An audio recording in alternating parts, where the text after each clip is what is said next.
हसन अब्बास अब्दाली, जिनका ताल्लुक गिलगित बल्तिस्तान से, अस्करदू से है, जितनी मोहब्बत से इन्होंने मदीना देखने की ख्वाहिश का इजहार किया है, तो मैं इनके लिए उम्रे के टिकट का और वहां उम्रा करने के तमाम इंतजामात का ऐलान करता हूं। बहुत शुक्रिया। आप दिल की आंखों से जाकर मदीना देखें। बहुत शुक्रिया। और इसके साथ साथ मैं ये भी ऐलान कर रहा हूं कि इनकी अगर आंखों का इलाज पाकिस्तान में या श्रीलंका में अगर हो सकता है तो उसके भी तमाम इखराजात मैं जाती तौर पे उठाऊंगा।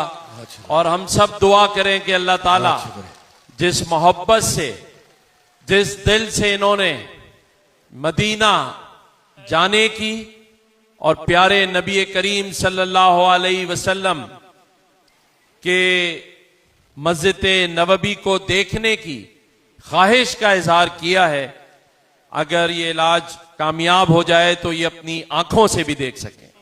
बहुत शुक्रिया। बहुत शुक्रिया।